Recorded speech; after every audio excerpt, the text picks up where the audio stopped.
Hello दोस्तों, नमस्ते। तो मैं आज श्रीमद् भगवत गीता की तीसरी अध्याय आप लोगों के सामने प्रस्तुत करने जा रही हूँ।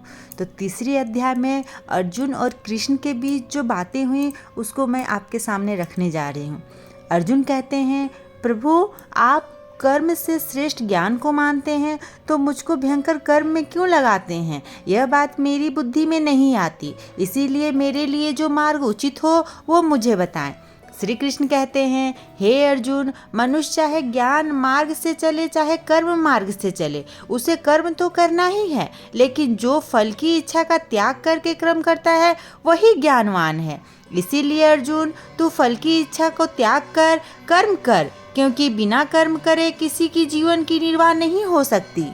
अर्जुन, जिसने आत्म साक्षात्कार कर लिया है उसके लिए कोई कर्म करना शेष नहीं रहता है। वो जीवन मुक्त है, फिर भी वो फल की इच्छा को त्याग करके परहित के लिए कर्म करता हुआ कर्मयोग को प्राप्त हो जाता है। अर्जुन, मुझको तीनों लोकों में कोई कर्म करना शेष नहीं रहा है, फिर भी मैं कर्म करता हूँ। अगर मैं सावधान होकर कर्म ना करूँ तो पीछे वाले लोग मेरा भरोसा नहीं करेंगे और वो अपने मार्ग से भटक जाएंगे और कर्महीन हो जाएंगे। इसीलिए हे अर्जुन, तू कर्म कर, क्योंकि सारे कर्म प्रकृति के गुणों द्वारा ही निर्धारित होते हैं। मनुष्य अपने आप मान लेता है कि कर्म मैं कर रहा हूँ और आदमी ऐसा करके कर्म के बंधन में फंस जाता है।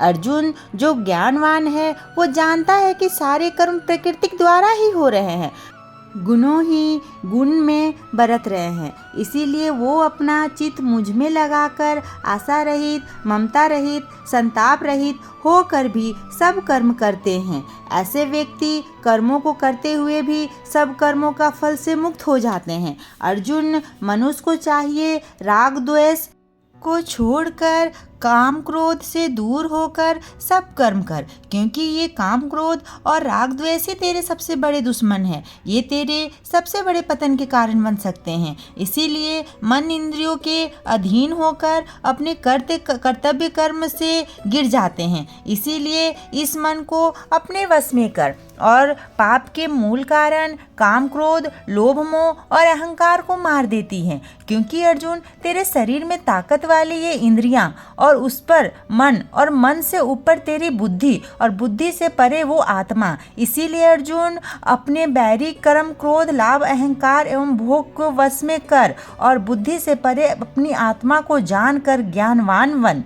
यही पर हम श्रीमद् भगवत गीता की तीसरी अध्याय का समापन करते हैं। अगर मेरी ये भगवत गीता थोड़ी सी भी आप लोगों को अच्छी लगी हो तो प्लीज़ मुझे एक लाइक, सब्सक्राइब एवं सपोर्ट कीजिएगा और इसी तरह मेरे चैनल पे बने रहिएगा। धन्यवाद।